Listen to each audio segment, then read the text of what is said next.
Welcome back to another edition of the Neutral Site. I'm Ethan Robertson, and it is a three-man team this weekend featuring my co-hosts Landon Carrico and Griffin Libbs. Landon, have we recovered from Thursday yet? No. No, we have not. And Griffin, I would ask how you're doing, but IU is still not in the tournament. We're still in the postseason bracket. So unfortunately, you have not earned that right yet. I'm still celebrating from Thursday. I know. I mean, we all are, honestly. I mean, this whole podcast, I wish we could just talk about Thursday for an hour, but unfortunately, I think I'd get a little stale. So, now, most importantly, over the past 2 days, we have set the field for the Final Four, and culminating with the Fighting Sister Jeans of Loyola Chicago being the first team to punch their ticket. They will be playing the Michigan Wolverines out of Griff's Big Ten. Villanova, they really won in 2016, so they're relevant enough. It's a quality team. And Kansas, I don't think we need an introduction to Kansas. I'm sure Landon can guzzle that haterade a little bit more since they're blue blood too, like UK. Yeah, hopefully Bill Self can take him and his hairpiece past the Final Four for once. So that's good. Like 2008 when they won it. Oh yeah, we're gonna bring. Hey, what happened in 2012? Redemption, legacy. We all know you're a big legacy guy. Terrible. I don't want to hear a thing about 2012 Kansas. 2012, they made the championship. HP. They were a joke. If they would have played UofL, we'd have won by 15. We weren't in that tournament though, so. So is either Loyola or Michigan. I don't really get your point there. Yeah, there isn't one. But, so, I mean, honestly, with how the things have shaken out, obviously nobody saw Loyola coming. Michigan, me and Landon had the foresight to predict into the Final Four. And Kansas, I don't think any of us had Kansas, did we? Mm-mm. No, nobody had Kansas. I was not a believer in Kansas. You two had Villanova. I was the genius that picked WVU. But that's bounced up. Like, you picked Michigan State in the first round, so I did. So Griffin doesn't have much to talk about there. So what are your all's impressions, though, on this Final Four? I was worried it was going to be like 2011 when we had Butler and VCU, and then UConn and UK on the other side of the bracket, basically getting a bye after they win their first Final Four game. Oh, yeah, we got a bye. We got a real bye. We got a bye out of the tournament. You're gonna bring back a lot of dark UK memories today, aren't you? Yeah, all you had to do was beat UConn. I mean, it wasn't that hard. They had Shabazz. It wasn't like it was a terrible team. No, we're talking 2011. No, that's the 2014 team. That awful year of the tournament. Yeah. I mean, okay, in all fairness, though, the 2011, I mean, obviously we're going to talk about the Final Four, but the 2011 up until the championship game was actually an entertaining tournament. But, it was all right. It wasn't bad. I think Pitt was like a 1 seed and they lost, or so. I could be wrong on that. Yeah, they lost to Butler. What a surprise! Pitt sucks. Yeah. Final Four impressions. I'm very happy to see teams like Loyola, just because it seems like it's been a lifetime since we were alive when George Mason made the Final Four. Do you guys remember that run? It does seem like a long time ago. That's officially 04, 05. That's 12 years ago. That's 06. That's when Florida won it over UCLA 12 years ago. Carson, make sure you remember that one. Yeah, Carson. There you go. I have to have a mandatory Florida reference in all of these. But I'm very excited to see it.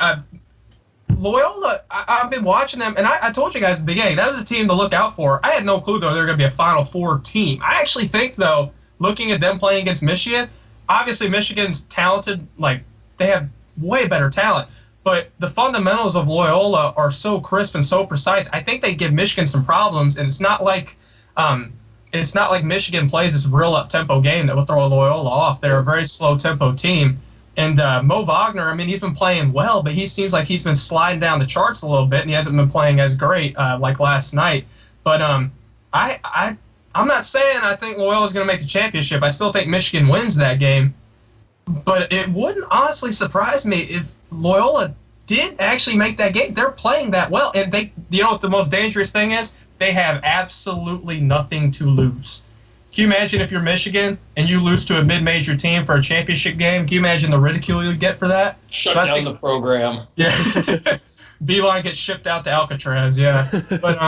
But no, I mean, I obviously believe in statistics and advantages physically, but I think intangibles play a big part in this game. But who knows? I would have said the same for George Mason if we were 19 or 24 and they got blown out. But I think it's been very interesting, and I still think Nova's going to win it, though.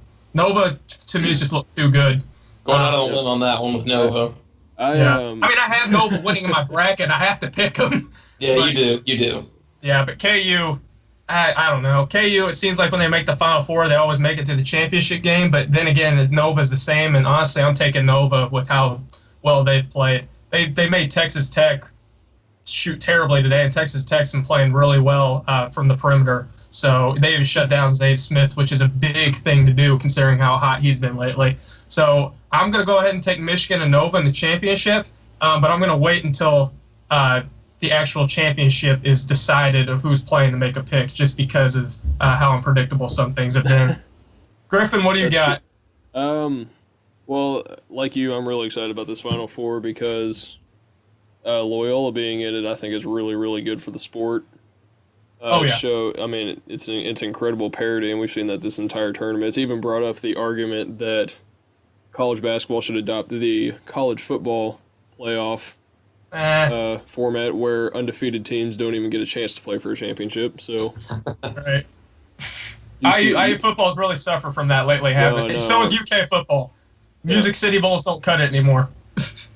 So, but no, go ahead, man. Michigan, I'm glad Michigan got in from the Big Ten perspective, just because of how bad the Big Ten has been this year. I think it really needed that boost of Michigan to get in, especially after their three best team, two of their best teams losing the opening weekend, and then Purdue loses in the Sweet 16, which I was not upset about. Right. And then Villanova, they look like the best team in the country, hands down, right now. Absolutely. We got some help from the refs against West Virginia, as far as I'm concerned. Oh my goodness! You're just mad. You're just mad the Bull Bandits not playing anymore. You are. Hey, you don't hear me complaining about the refs screwing Seton Hall out of beating Kansas. Yeah, that was in Wichita though, so I mean, that's to be expected. That's true. Speaking of Kansas, I don't know. They've kind of flown under the radar this whole tournament because they got wrapped up in Duke and Michigan State's region. It wasn't really looked at as Kansas's region, but I mean they're playing really well.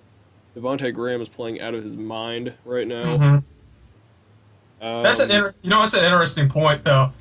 In what day and age of this era have we ever said that a one seed has flown over the radar? I totally agree with you. I'm not disagreeing, but like you said, Michigan State and Duke. Michigan State's a difficult pick, but they have that talent. Obviously, no one saw them losing to Syracuse. I'm sorry, and then Duke, oh come on, I can make puns on the show. And then Duke, that all that talent.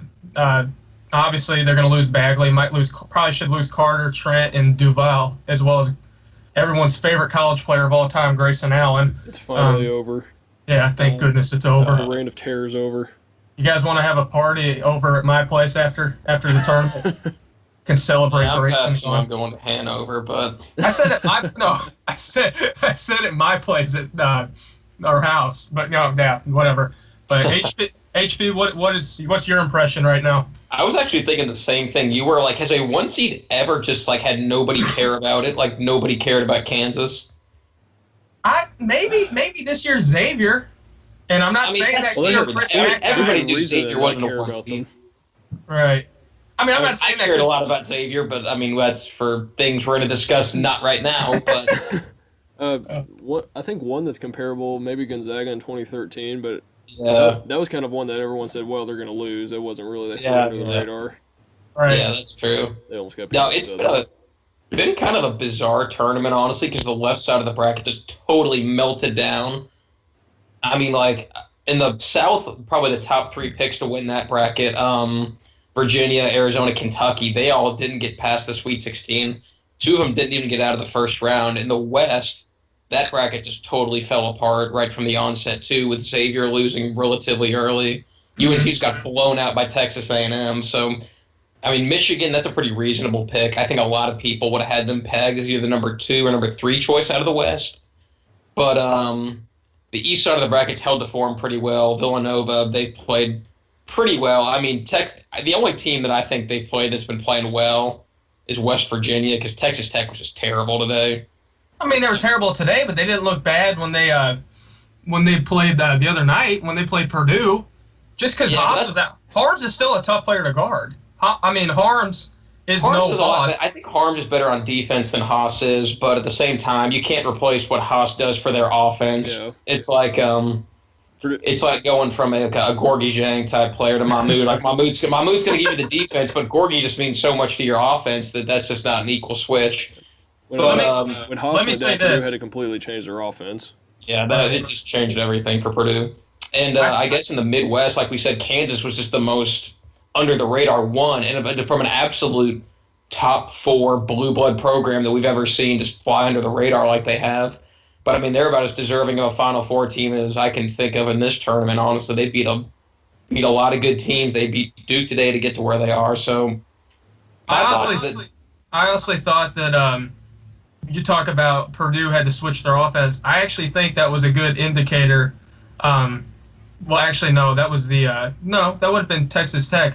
I think when Texas Tech played Purdue, Texas Tech used some of Purdue's offense and translated to Nova. They tried going at their guards and getting those guards in foul trouble when they played Nova. And I actually think, though, that Texas Tech was actually probably a very good, not foreshadowing, but maybe like a good game in advance to prepare for Kansas, just because Kansas likes to run it through their guards, through Devontae Graham, through Spy, whatever the heck his name is.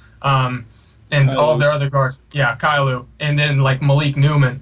So I actually think Nova and Texas Tech there was a pretty good indicator, though, of what they might be doing against Kansas just because of those similarities. And I know Texas Tech didn't play today, but I would be giving props to Nova for that due to their shutdown defense as well as Spellman controlling the paint. So I know Texas Tech didn't play well, but I actually think Nova can handle that guard play from Kansas that's pretty much anchored them in the past. So, yeah, I think that game with Villanova and Kansas, that's going to be an absolute war in that second game. Like that's going to be honestly, they both Kansas and Villanova both have really strong guard play with that Mikhailo, Newman, and Devontae Graham trio. That is lethal, especially with if Malik Newman plays as well as he did today. I don't think anybody's beating Kansas. He's so streaky. He was streaky at Mississippi State. That's what would worry me if I was Kansas. Yeah. But what that means, especially considering he's probably going to be guarded by McCall Bridges, who's 6'7". So. Oh yeah, no. He's going to get trouble with that. Bridges' length is going to cause some big issues if you're a Kansas guard. I would assume they put him on Newman just because Newman's the more explosive and Graham likes to settle from 3. But would it be fair to say that winner of Nova Kansas is probably going to win the championship? I love underdogs. Yeah. I think they're both pretty clearly better than Michigan. I think honestly, this sounds really weird, but hear me out. I think Loyola would give more issues to Nova or Kansas than Michigan would, just because Michigan can play so disoriented at times. Think about it. Michigan can play so disoriented at times, and the fact is, Michigan, they're very hit or miss, and they've been really missed lately, so it seems like they're due. Loyola plays a very smart offensive set, and as well as they slow the game down, I think Nova or Kansas would rather get into fast-tempo offenses. So I see what you're saying, because Michigan, I know since the inception of Ken Pom, but I would think Ken Pom's around, 15 years or so now? I guess, I don't know. Yeah, about 15 years. Every champion since Ken Pom has been around has been top 25 of both offense and defense, which is an interesting stat. Right. I believe Michigan's adjusted offense is 31, so yeah. Let me not the best, but at the same time, I don't know if they have the offense to beat a Villanova or a Kansas. I just think Kansas and Villanova, they're just so much better. They're more balanced, I guess. Right. Well, it depends on how Michigan can control the pace, because if they're able to slow it down like they want to, then they can stick with everybody, especially considering how good their defense is. Right. And let me say this. I think Michigan has the better shot at winning. I just think Loyola would cause more issues that would cause them to get concerned during a game, just because of how smart they are, and they can they just have more sets and are smarter on offense. I still think Michigan is the better team, is going to make it, but oh well. I mean, Loyola's earned their way here. It's not like it was given to them, so I think they beat a lot of bad teams, though. They did not have a tough path. That's not their fault, the softest Cinderella path I've ever seen, honestly. Not their fault, though. Everybody bowed out. Tennessee are not bad. No, Tennessee's coached by Rick Barnes. Are you kidding me? Nevada's good. They beat your boys. They beat the Musclemen. They did beat the Musclemen. I think that's probably the best team they played was the Fighting Musclemen of Nevada. Right. I mean, they blew the doors off of Kansas State. Well, I mean, I know Kansas State isn't really good, but I mean, with a trip to the Final Four on the line, you don't beat teams by 20. No. Unless that team is Kansas State. Unless that team is Kansas State, apparently. Obviously, but I feel like I'm in PTSD right now. Don't bring up Kansas State until the next segment, please. We'll be discussing Kansas State plenty, I'm sure. I know we're going to be discussing Kansas State. And on Landon, we might have to have Landon take some breaks, honestly, during that segment. So I've got a box of tissues. I've got a box of tissues sitting right here. So if I get worked up, just give me a couple of minutes. Do y'all have a certain matchup that you're looking forward to in the Final Four in either whichever game, Loyola, Michigan, or like individual? Villanova and Kansas? Like individual matchups, or it could be even a coaching matchup, something along those lines. Easy one for me is Devontae Graham versus Jalen Brunson. I think that's going to be a really good matchup. Yeah. Well, you really did dig for that one, Lando. You didn't say what's an underrated or an X factor. You just said name any. All right. How about Azubuike Spellman? I was going to say that one. All right. Well, there you go. I'll tell you what. I'd like to see. This is going to be a weird one, but just because Charles Matthews is a good defender. What about Custer versus Charles Matthews? Or that is, if they're guarding each other, I think that's going to be a good one because Custer has been the anchor behind that team. Also, Towns. He has been, but the thing about Loyola is they're so balanced, and one out of probably their top 6 can go off for 20 on you. You talking about Loyola? I'm talking about Loyola, yeah. Oh my, they're so balanced. Yeah, exactly. Which sounds weird to say, but they are. Custer, Ingram, Towns, Jackson, Krutwig, or even Ben Richardson. Ben Richardson had like 20 the other night, didn't he? Yeah, Richardson went off, which is weird. Yeah. Mm-hmm. So I mean, they can beat you in any kind of way. I don't think there's any kind of individual matchup when it comes to Loyola and Michigan. One thing I'm looking for in that game though is how they can handle Mo Wagner. Yeah, I think that's a big matchup. I know that Krutwig is their center. He'll probably guard. He's huge, exactly. Krutwig is a big dude. They're going to move him around a lot with Mo Wagner, though. Mo Wagner, yeah, they'll do what? Sorry, HP. They're going to do to Krutwig what they did to Mahmoud last year. Ooh. Well, that wasn't really Mahmoud. That was just they would switch. They took advantage that Louisville switches everything on defense, and you would have Deng Adele on Mo Wagner, and that's just a mismatch every time. I do think they're going to make it hard on Loyola with Mo Wagner's the biggest mismatch they have for Loyola on their team. And Mo Wagner's been off, so I'm kind of getting the feeling he's due. He's too good to not go this whole tournament without having one big game. The one thing that I'm looking at that's going to be interesting. So we're talking about how smart Loyola is and how they don't make turnovers, they don't make stupid plays. Mm-hmm. Michigan's turnover rate is 98th in the country at 17.2. It's at the top half, but at the same time, it's not standing out, or it's not a great defense such as a West Virginia that can press and can trap and has a very high turnover rate. I'd be a little concerned if I'm looking at that. If I'm Michigan, it's like, well, if the way they're playing, they've been hot, and we're not the best at turning it over. So how necessarily are we going to stop them if some of our guys get in foul trouble? Just like last night, Wagner got into foul trouble. Who did they go to? I don't even know the guy's name. He wasn't doing anywhere what near Wagner was doing. It's either, I think it's Livers. Livers. Wait, Livers? Livers. Oh my gosh. Okay. But even if you get guys like Ali or Matthews that have that length, I mean, Simpson's good, but he's not going to take their spot because he's a point guard and he doesn't have that. So if I'm Michigan, it's not only a trap game, but it's a game that I would be seriously concerned about for a number of reasons. But then again, trap game? You're looking ahead to the champ. Why not? Okay. Think about it. No, I'm serious. Think about it. I mean, then again, this is just me, but you are either going to play blue blood Kansas or, yes, I'm going to say borderline blue blood, depending on how you look at it. Yeah, they like sky blue blood. Nobody. Nice teal color, maybe.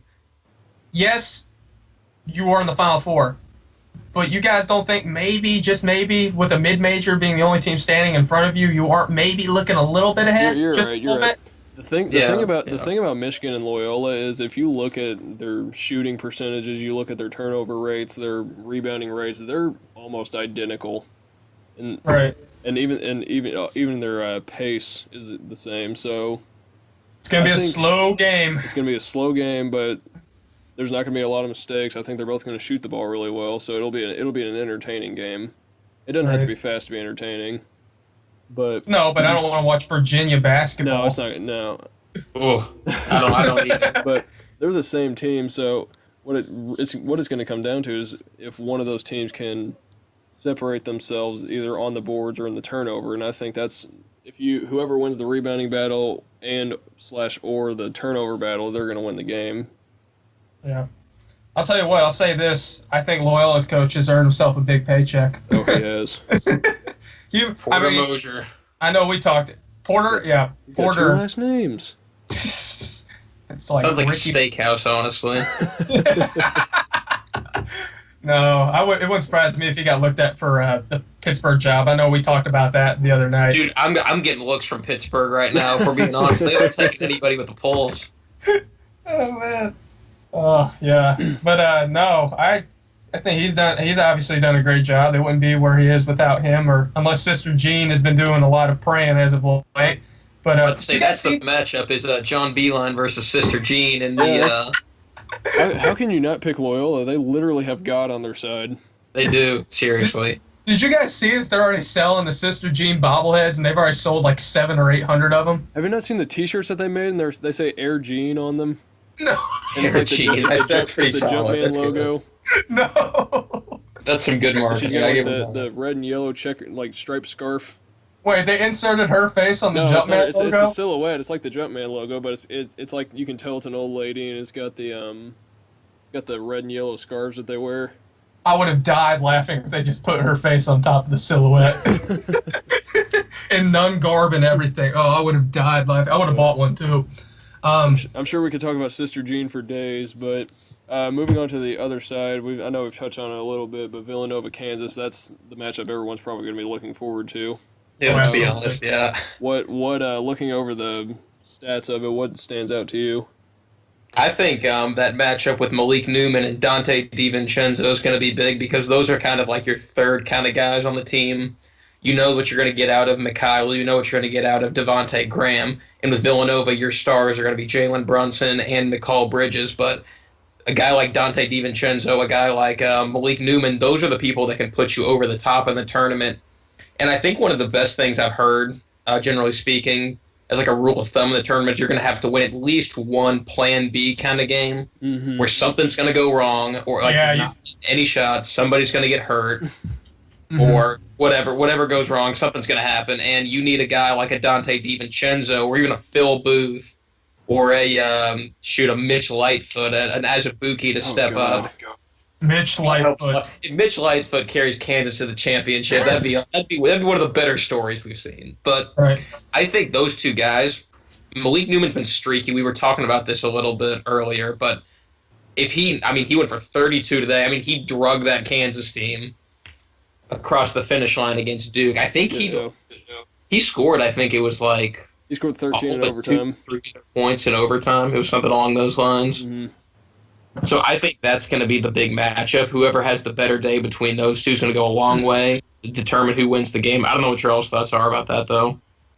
I think, personally, it's going to come down a lot. I'm not putting this on one person's shoulders, but I watched Azubuike play today, and he is totally two different people. He was totally two different people in the first and the second. Obviously, a lot of that was attributed due to foul trouble. Duke was getting the calls. What a surprise! Oh yeah, watching Duke play. Oh God, don't get me started. That's another day. But Azubuike, I think we need, or if I'm not I'm definitely not a Kansas fan. But if you're a Kansas fan, you need to see the Shaq version aggressive. Not talent-wise. I'm just talking like the aggressive version of Azubuike. I think with Spellman and how well he's been the defensive anchor of that team this year, I think that if you're Azubuike, you try and get Spellman into foul trouble, and if not, well, then you're definitely not doing the team any favors, obviously, because Spellman, like I said, has been doing great for them. I will give props to a Kansas guy. Did any of you guys watch Silvio De Sousa and his minutes today? Yeah. Anybody? I did, yeah. This is not a Jared endorsement where I say Ryan McMahon like going to be a superstar or anything like that. I was very impressed by him. He's the glue guy that most championship caliber teams need and have. He's not the most skilled guy, even though he was a 5-star coming in. He's very raw. But, I mean, I'm not calling him the X Factor, but I think if he can just get some solid minutes, say if Azubuike or if any of their big men get in trouble, I really think that carries them a long way with Nova, because Sosa reminds me a lot of the motor of Michael Kidd-Gilchrist just because of how hard they play. And, yeah, I'm going to talk UK because I'm the resident UK fan. But I was very impressed by him. But I can honestly say the guard play is going to be instrumental, but I really think it's going to be the front court that decides, because if you had a gun to my head and told me who would you pick between their guards, I would say it's a draw just because of how dynamic and how explosive each is. So I really think it's going to come down to that front court matchup, personally. They're both so guard heavy. Villanova, they both have like a National Player of the Year candidate at point guard. Right. They have like that sort of secondary 6'8", 6'7" guard forward with Bridges and Mikhailou. And then you have your X Factor like DiVincenzo and Malik Newman. So, yeah, I think you're completely on the mark when it comes to front court, because really besides Spellman and Pascal, there's not much there for Villanova. And on Kansas, Azubuike is just so irreplaceable for them. Right. I think if I'm going to call an X Factor for Kansas, I'm going to go ahead with LeGerald Vick, because he's been that defensive anchor for them all year when they played UK earlier in the season. He did really well at shutting down our perimeter guys, and he's only 6'5", but he got such length, and he's not a bad scorer. He's averaging 12.1 a game, and frankly, he's so physical. He can even play very good post defense, and I'm not saying he's gonna probably be getting down and dirty in there just because Nova likes to play perimeter. But if that's the case, look to Gerald Vick to maybe lead that team to victory with how solid his defense has been all year. As for Nova, I think it honestly comes down to DiVincenzo. Super sub. For X Factor. The big ragu. The eyes are all going to be on Spellman, so he's not the X Factor for me, but I think a supporting guard like DiVincenzo, if he's shooting the 3-ball well, which he has for the most part this tournament, he's been pretty clutch when they needed him to be. But when he came into Villanova, Wright called him the glue guy and the energy guy. And like I talked about with De Sosa, I think that's what DiVincenzo is to this team, and he's that energy guy that these championship caliber teams need. So look for him to hopefully be playing like the 3-and-D role, and if he plays successfully, should be a good one. Like I said, though, I'm going to go ahead and pick Nova to win this game, though. I'm interested to see how Azubuike responds to Spellman spacing him out to the perimeter, because Azubuike really hasn't had to deal with one of those guys yet. Bagley today, kind of, but I think he guarded Wendell Carter. I'm not for sure, though. Yeah, they focused him on Carter. Yeah, so everyone on Nova, when you play Nova, everyone on the floor can shoot. So Azubuike is going to have to go out and guard the perimeter. I'm interested to see how Kansas is able to adjust to not having him under the rim at all times. For a prediction, I'm gonna go with Nova just because they're playing so well. And I'm sorry. I can't pick for Kansas. I'm sorry. I'm just sorry. No, it's that blue blood, that inferiority worry that the blue bloods have. Inferiority? Oh, come on. We don't count Helms titles. Yeah, we're not Purdue. We don't count Helms titles. No. Anyway, Villanova's playing the best basketball out of anybody in the Final Four, I think. HP talked about how you need to have a top 25 adjusted O and adjusted D to win. Kansas has the 47th best adjusted defense in the country, and Villanova has the best adjusted offense in the country, and I think they just have too much firepower for Kansas to stop completely. That is like such. I think it's like 14 out of 15 or something. Yeah. I think 2011 UConn. I think the UConn teams might be the ones that returned. Because UConn like backing into a championship is like the least surprising thing ever. I'm gonna go with Kansas, and I'm really not gonna say anything to back that up because it's so even. It's so even. I mean, it's going to come to, in my opinion, it's going to come down to who hits their shots and who takes advantage of their opportunities. It's generic, but I think that's how this game's going to go, honestly. I think a big thing that we'll have to look for is if Azubuike gets in foul trouble again, that's a big problem for Kansas because then you're throwing De Sousa or Mitch Lightfoot out there. But they're two super guard-oriented teams. They got some guys in the front court that, if you get them in foul trouble, there could be issues for their team. But I like Kansas. I think they're going to make their shots in the end. I think Bill Self's finally going to get himself that second championship. But we'll find out. I mean, that's the game everybody's looking forward to. So. You'll take Bill Self over Jay Wright in a Final Four game? Jay Wright is like, did you know when Jay Wright doesn't go to the Final Four, he lost in the first weekend 7 out of 10 times the past decade. Oh, I know. I had the NC State team with C.J. Leslie beating him that one year in my bracket. And they lost because Jay Wright is such a weird coach. Well, you got Hall of Fame coach Mark Gottfried leading them on the sideline. Hashtag go Wolfpack. What is Mark Gottfried? I think Mark Gottfried got a job somewhere, but I couldn't be wrong about that. Did he really? Yep. I didn't even know that. Oh, Josh Jefferson was committed to go there, and he decommitted when he found out that Gottfried was going to be the coach. Josh Jefferson. Why does that name sound familiar again? He went to New Albany. Oh, that's right. There's our once an episode New Albany reference. It was Romeo first episode, Shawnee's second episode. Now it's Josh Jefferson this episade. Yeah. Well, I think that pretty much wraps it up for our Final Four analysis and predictions. So coming up next, we're going to talk a little bit more about UK and their season in review, their game against Kansas State on Thursday. Landon's probably going to cry just a little bit. So we'll see you on the other side of the break, and with a little bit of talk about UK and their season.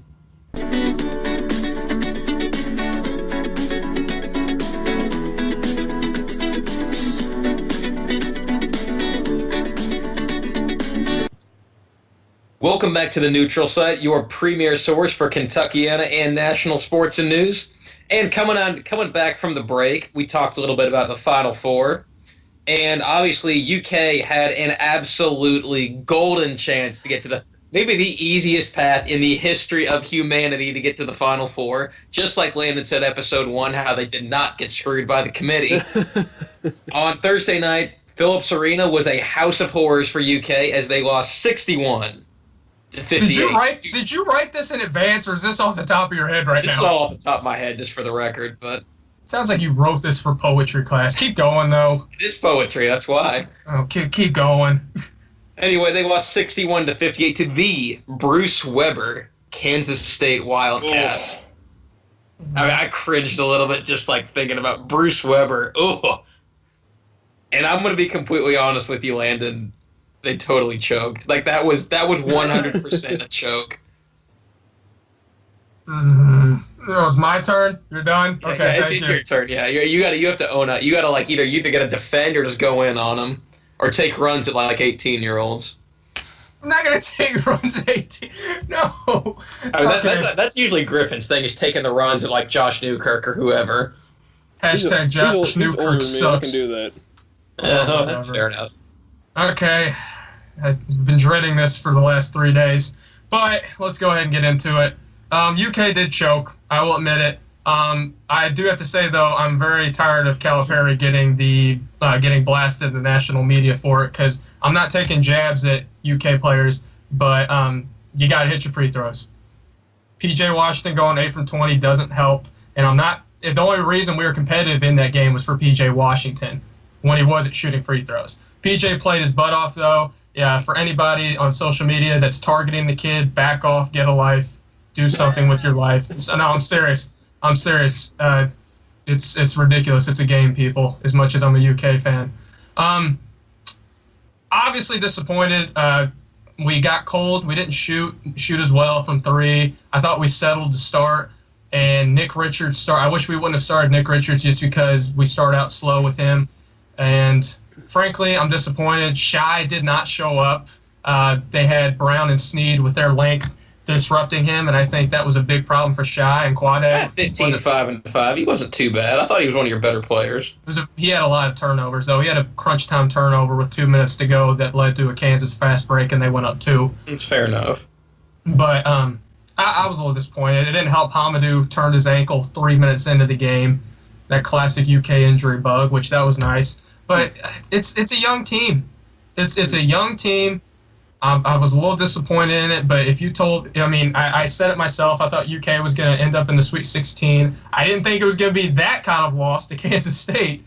But, at the end of the day, it's just a game. My life will go on. They'll be making millions, and it is what it is. But quick note to the audience: Landon is absolutely like simmering underneath this calm facade he's putting up right now.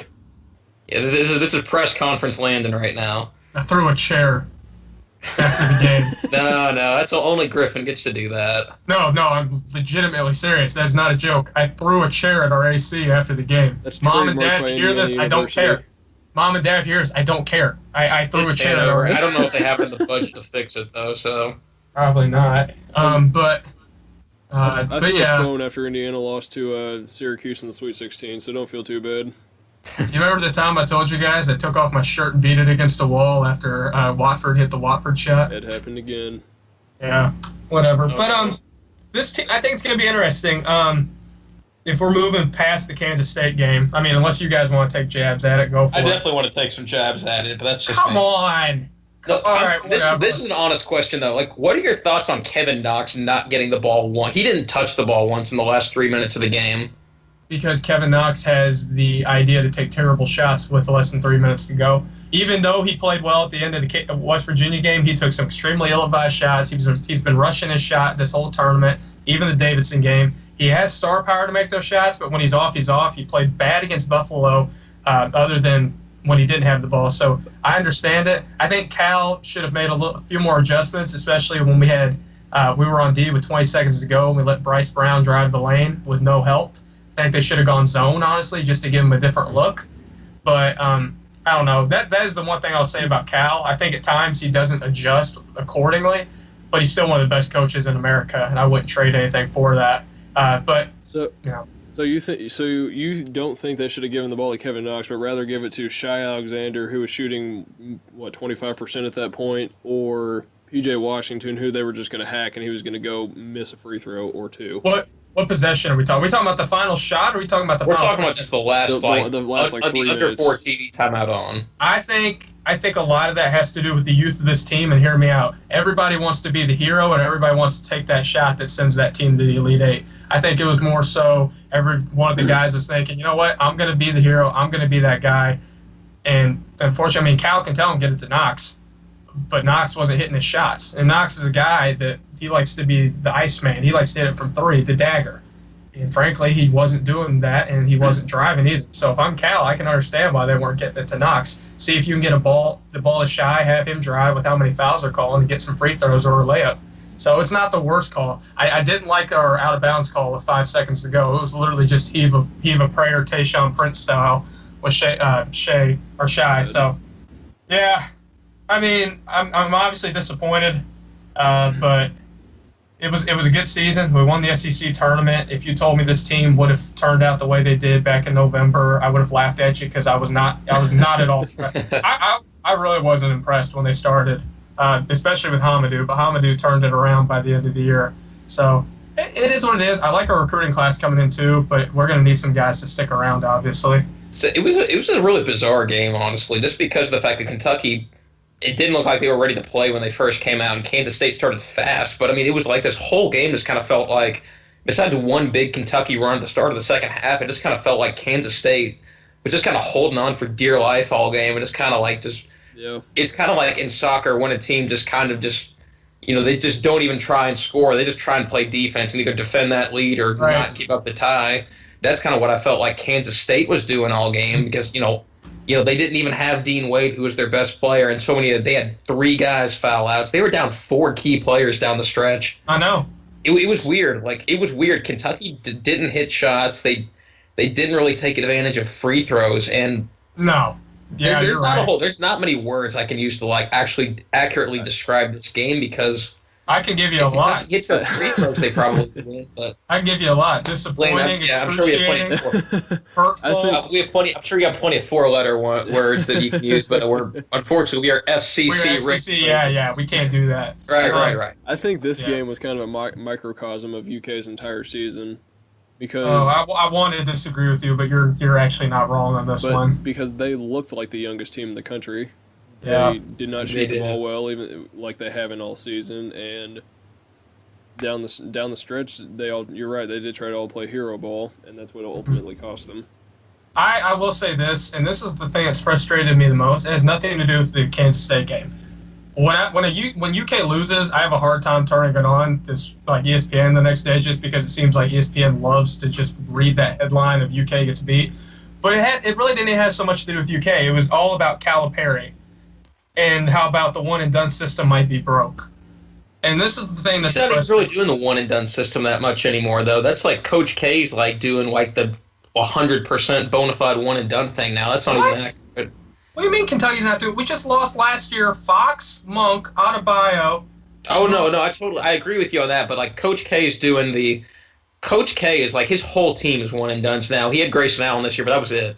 Like his whole team is one and done. Well, guess what? So, when Coach K, he's bringing back Gabriel and guys like that. Wait, okay, Gabriel didn't have a choice. Gabriel wasn't supposed to get drafted after last year. But hey, when Coach K does one and done, when Coach K does it, it is accepted. When Calipari did it all those years, it was considered the scum of the earth. But you know what? Let me say this. If the one and done system was so easy, why doesn't every program do it? It's because fitting all 4 years of maturity into a single year is hard for any of 18-year-olds that face a spotlight and they're critiqued for every move.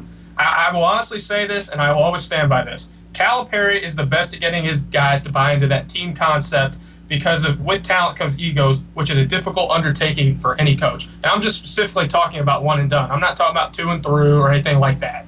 I'm just talking about one and done.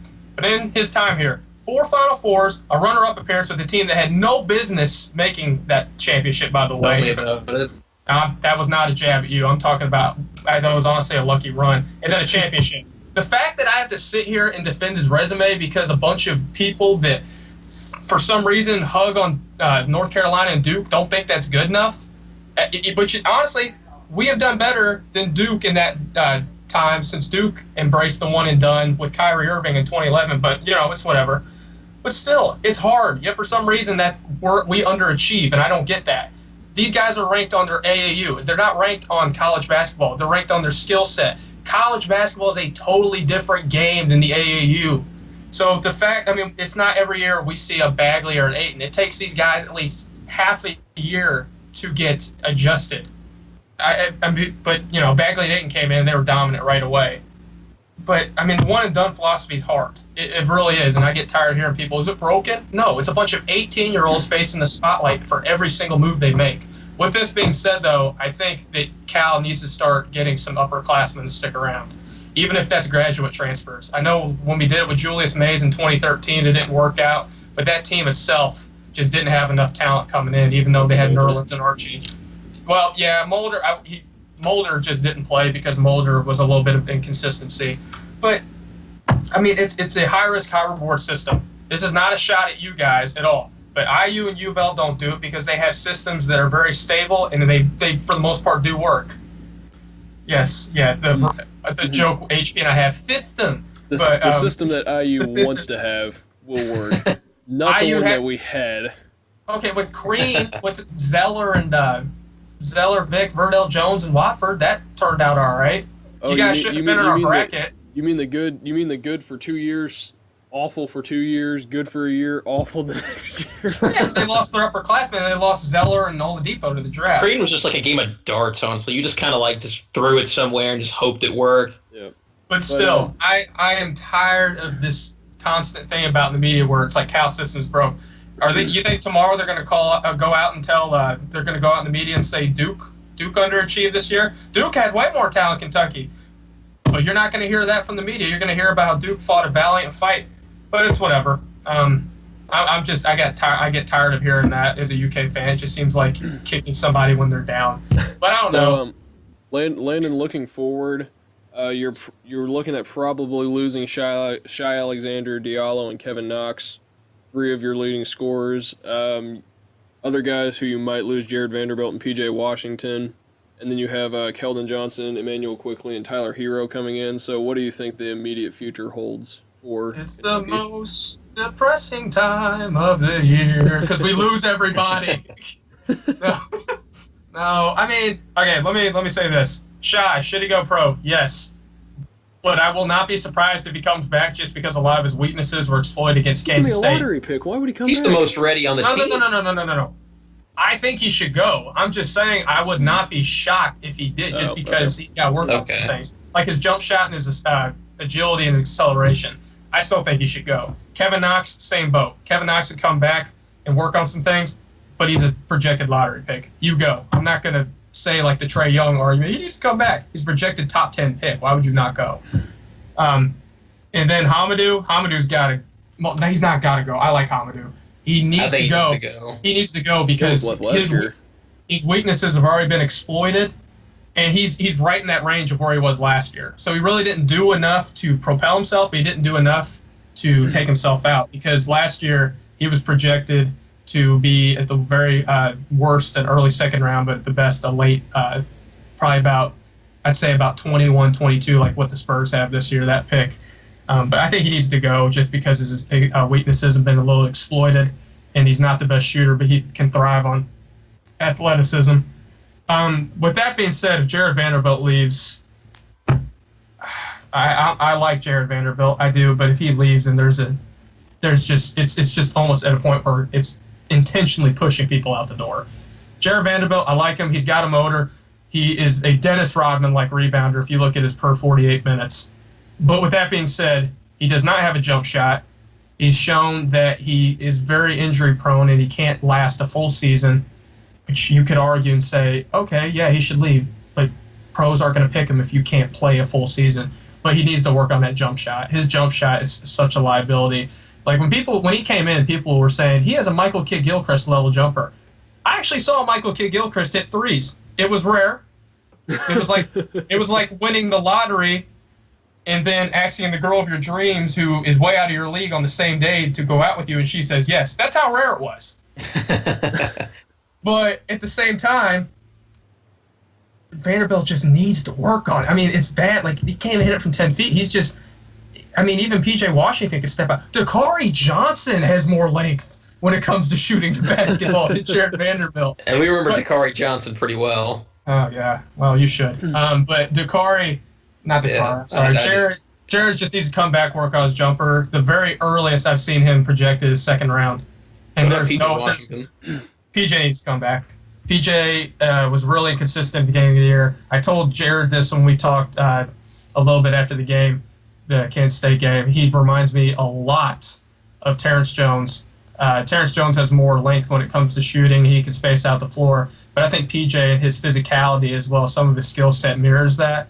And personally, I know you guys don't like my whole legacy spiel, but I find it very hard to believe that PJ Washington, that he's going to remember that as his last game at Kentucky. I have a very hard time believing that. He was very happy when he came here. He seemed to be very accountable for what happened, and frankly, I don't think he's getting those draft guarantees that he wants. Okay, I have another question for you, and that is, I see in the show prep we have we have listed Jared Vanderbilt, P.J. Washington is seen as second round draft prospects, and we were looking at UK's recruits. You've got Keldon Johnson, Emmanuel Quickly, and Tyler Harrow, who are all guards. But yeah, when you look at UK, I guess their bench and some of their other big guys, Kalea Jones, Nick Richards, Ty Wynyard, Wenyen Gabriel. If PJ and Jared don't come back, then I mean they've got nothing. Like some of these guys, like Kalea Jones, Nick Richards, and Wynyard are transfer candidates in my eyes. Especially Kalea Jones and Wynyard. Wynyard might get kicked out because I'm sure you all are aware of what happened with him. Are you guys aware of what happened? Mm-hmm. Yep. He's got to be gone. The fact that he has a guy toting a gun around on campus is dumb enough, but it's even dumber when it's for a UK reserve that has seen a grand total of 8 minutes in his career at Kentucky, essentially. Come on. I mean, I don't know how they do it in New Zealand, but I'm sure they don't do it like that. Come on. I have a cousin or an uncle from New Zealand. They don't do it like that. I can guarantee you that. You think Steven Adams needs a bodyguard? No, Aquaman does not need a bodyguard. But no, Cal for the most part plays 7-man rotations as it is. So depth isn't the biggest thing, but it is that front court ability. I was pleased with Wenyen this year just because he showed that he finally can find his role. Last year that was a big issue for him. Now he's that 3-and-D guy. Just don't ask him to actually move into the lane. He actually airballed a layup against Kansas State. Yeah, I saw it. Yeah, we saw it. Yeah, the Nick 7-foot Richards shooting guard. Yeah, Nick Richards is a growing project. I joke about him a lot on this team. On this podcast. I still think he has potential, but it's up to him. I just don't think he has the highest basketball IQ because he seems lost out there at times. But who knows? We'll see. It took Marcus Lee a couple of years to finally get adjusted. But then again, Marcus Lee at the same time was not a dominant player and never really was a dominant player, even though he was a 5-star. But Clay Jones has shown a lot of improvement. He was in the gym all season last year. I'm sure he'll do it again. Hopefully we can get a guy like E.J. Montgomery to come in. 90% Duke. I don't think that's going to happen. Well, I think he's going to go join the Duke Warriors. Bagley and Carter are gone. If Carter comes back, that's insane. And so, his only competition will be Marquise Bolden, who's a sore spot for UK fans because it came down to UK and Duke for him. But I think it'll be okay. Quade should come back. So it'll be a 7-man rotation. I like Keldon Johnson a lot. Keldon Johnson is an alpha male. I don't know if you got him. Have you seen the video where the coach calls him a bum and he just proceeds to score like the next 25 points? Oh my gosh, I fell in love with that guy after I watched that. Emmanuel Quickley is your prototypical Cal point guard. He's very athletic. He's a very smart player. He's not the greatest shooter in the world, but he's not bad. I think Quade level numbers from 3. Plus Quade coming back is big. And then Hero is going to be the next Booker, I think. I love Hero. Yeah, I really like Hero. But we'll see. It's disappointing. I wish we would have made a Final Four, considering we're going to lose some guys. But at the end of the day, there are worse tragedies in life. Are you optimistic next year or pessimistic? Or are you holding? Are you buying or selling for next season? I'm going to go ahead. I don't know. This is a tough team to figure out. I think this team's going to be around the same level they were this year unless...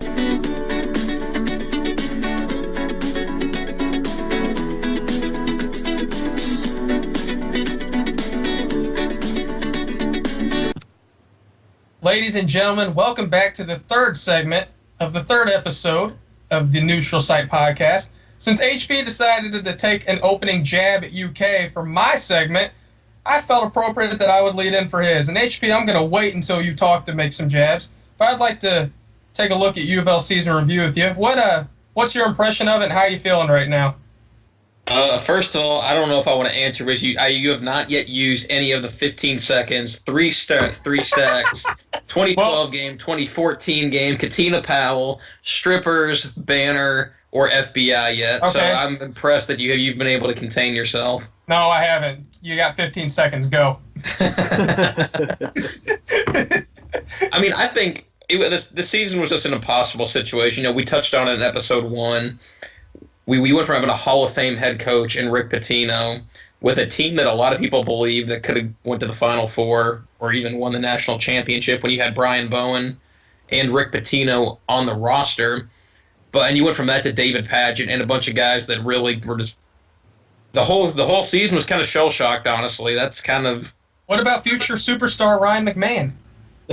Ryan McMahon, they did not have him for the first couple weeks of the season. So if they had him, they very clearly beat Purdue and Seton Hall and would have been in the Final Four right now. Obviously. Fan favorite. But I think the season itself was a failure. But at the same time, nobody should be blamed for that failure besides the people whose actions caused the absolute meltdown we've seen the last couple months from U of L athletics. I mean, it's a difficult situation. I feel for guys like Quentin Snyder and Mahmoud because they didn't deserve a situation like this, honestly. Especially Q, who, I don't know if people know this or not, Q and the previous staff tried to drop Q when he was a recruit. He's had... Why? I didn't know that.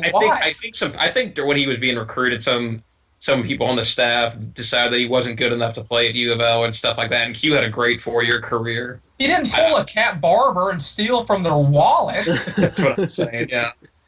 I'm a UK guy, but even I got to give respect to Q. That's insane. I didn't know that story. Yeah, Q for sticking this out deserves a ton of credit. But it's a golf clap.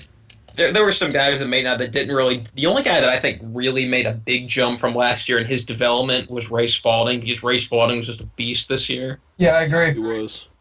And I think I think you can kind of sum Louisville's season up with there are certain players they were recruited to play for Rick Pitino. These players, they were recruited to be micromanaged day in, day out for every cut, every defensive stance, every play to just be perfect.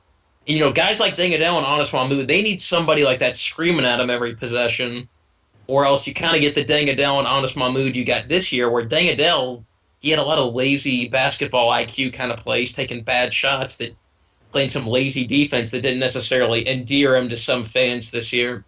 And Honest Mahmoud, who this season just didn't, he underperformed a bit this season, but really everybody underperformed, and there's a good reason for that. So, I mean, I think this season they should have made the tournament. There was too much talent not to make the tournament. But at the same time, I mean, they were basically trying to, like, swim up a waterfall. Did they really have too much? Couple years. Do you really think they had too much talent? Because there's not a bona fide NBA player on that team.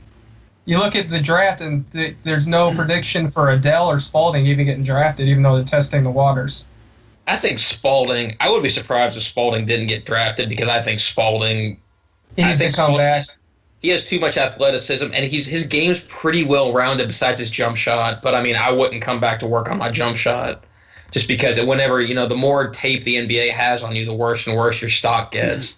I think this is his time to go. But you'd say he needs to go, even though he's not going to get drafted. He's not projected to get drafted. I think he would get drafted, but he needs to go. I think someone would take a chance on him in the second round.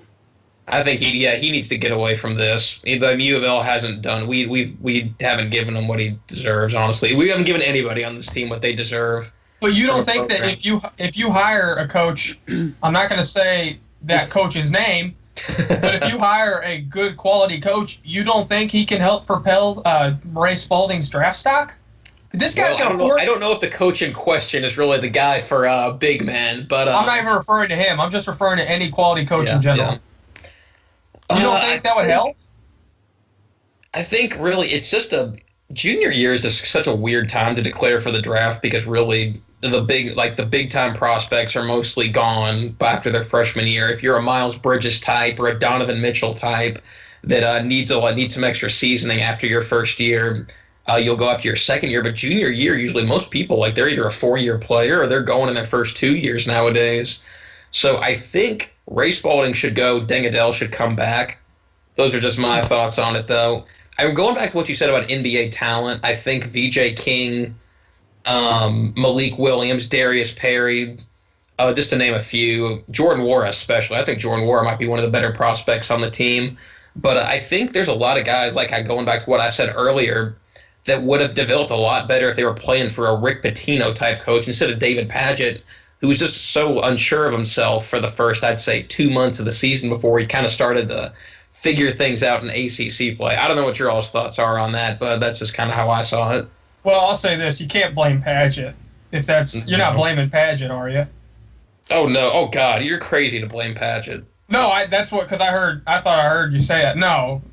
But Griff, yeah, what are you thinking, man? I mean, obviously. Season, yeah. Yeah. I mean, HP is. We've talked about it a lot before, but I mean, it was an impossible season. Impossible season for David Padgett. It was an impossible season for the players. It was just so much to be asked of them, and especially with the expectations that the Louisville fan base has for its team. David Padgett deserves all the thanks in the world, I think, from U of L fans. He deserves absolutely. He deserves to have a good job next year. You think he'd get looked at for Pittsburgh? I would be shocked if he wasn't.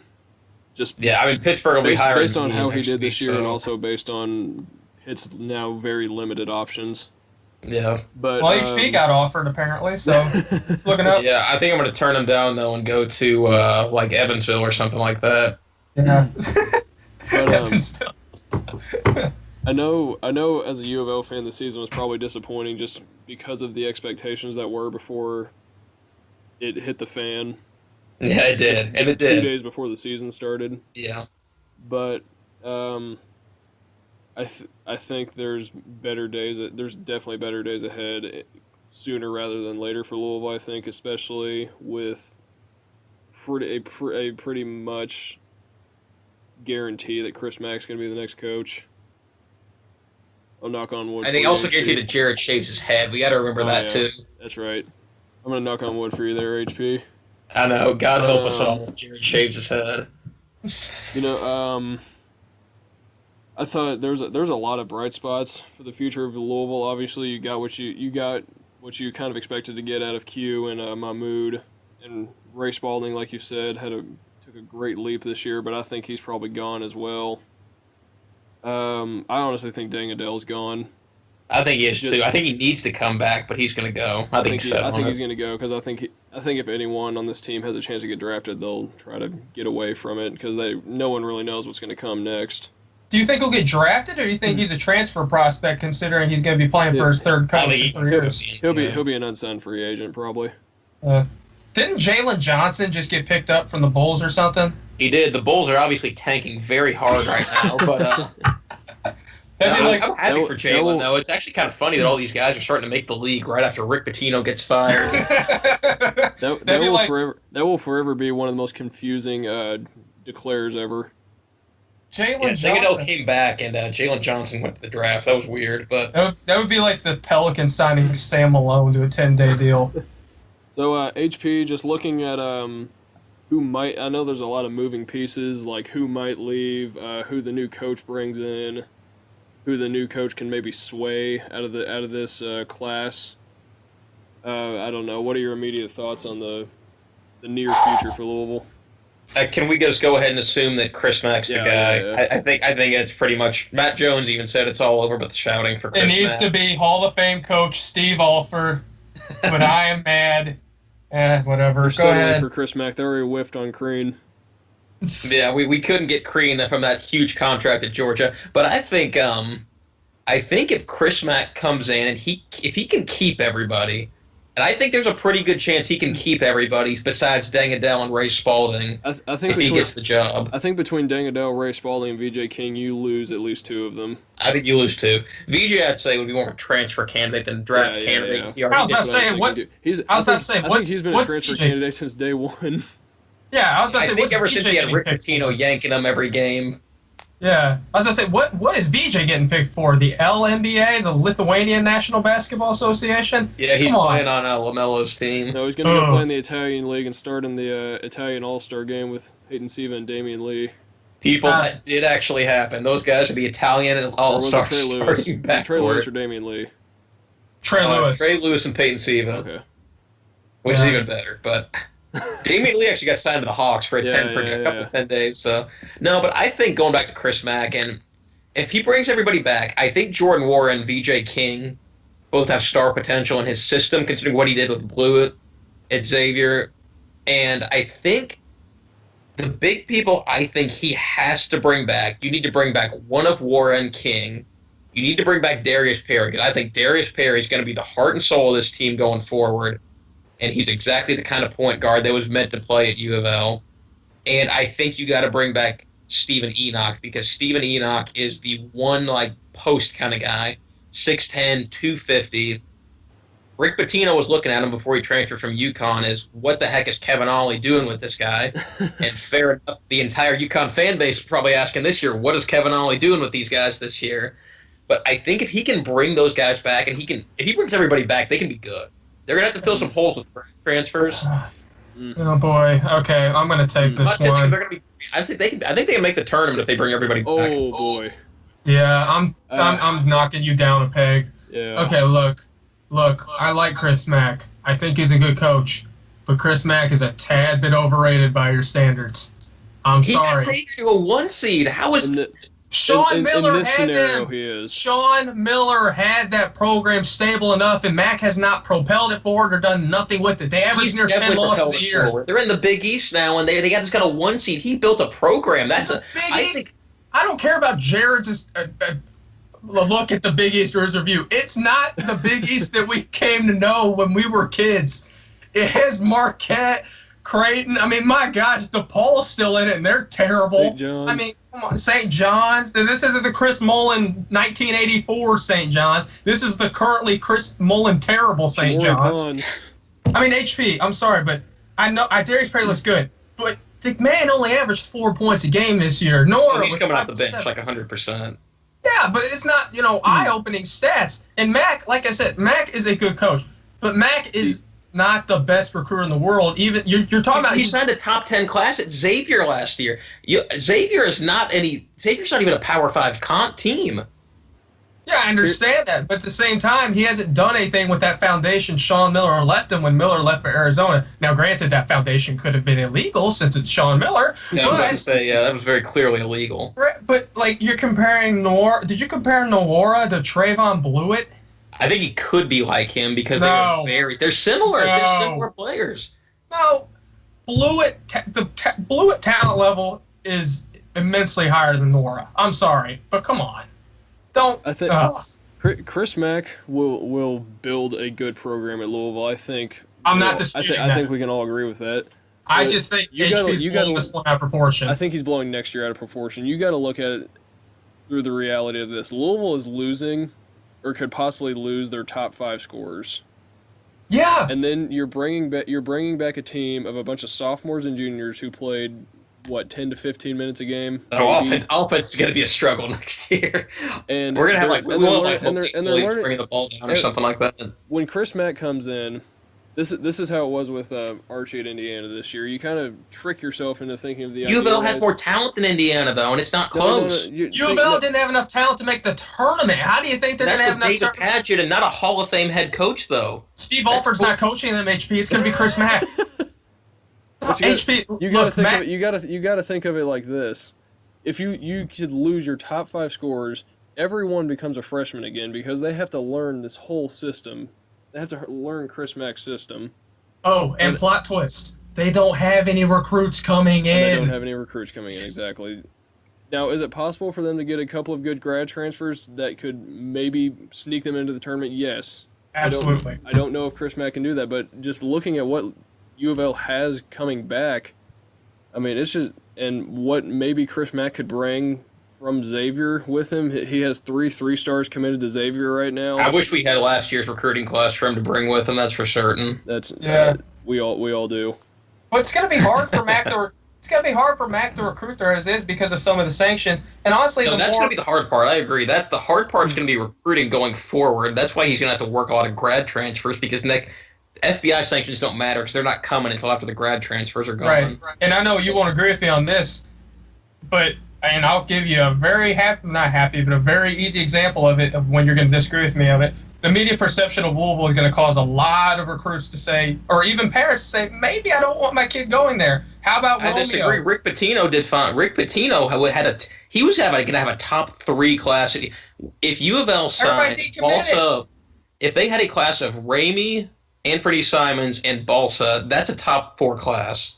But HP, they decommitted because of that dark cloud that was known as the scandal. That's what I'm saying. The FBI is everywhere, though. The FBI, this is gonna take down 40, 50 programs. I'm not talking about how you get Griff, but no, it's coming. Okay, well, Romeo didn't not choose Louisville because of the FBI scandal. That's exactly why he didn't choose UofL. I could have sworn it was because of the Katina incident.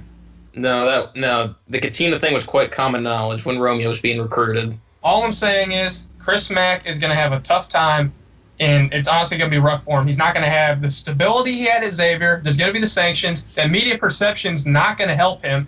He's not going to be the most dominant team in the state like he had been with Xavier when Ohio State had been slumping the last couple of years. Oh, what? Ohio State had been slumping the last couple of years. No, I do agree with you. Oh, well, no, I'm seeing HP's face, and he's giving me a look. He's starting all over, considering with his stable foundation he's already got. But he's not, though. He's gonna have some of Rick Pitino's most talented recruits at his fingertips. They just made the NIT. They didn't make the Sweet 16 or anything. Come on. But that was with David Pat. With David Pat, that is such they went from a Hall of Fame head coach to a guy that didn't know what he was doing for 2 months. 2 days before the season started. HP is right about that, but these are guys. David Padgett was a freshman Chris coach. Mack is not a Hall of Fame coach. He's never even made it to a Final Four. So you can't compare Chris Mack to Rick Pitino. The program Xavier's never made it to a Final Four, though. You got to put. I think what you all are missing that you all aren't taking into account is that Xavier's never been to a Final Four. Yeah. They've been to one Elite Eight ever. Yeah, Chris Mack has been the coach there for the last 6 years, or however long it's been. So what's your point? My point is that Xavier, he's built up. He's done what Sean Miller and Thad Matta, what they couldn't do at Xavier, and he's built a program. He built a 1 seed there. Didn't Sean Miller have them at a 1 seed at one point?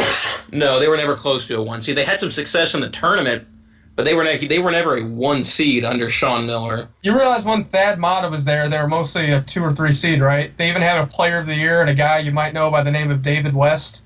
No, they were pretty darn good under Thad Matta. That was I think he definitely did he was better than Sean Miller there. I'd say that for sure. But I just think you're selling the talent on the roster short, in my opinion, and you're selling Chris Mack short. I'm not doubting the talent, really. I'm doubting the experience that they have.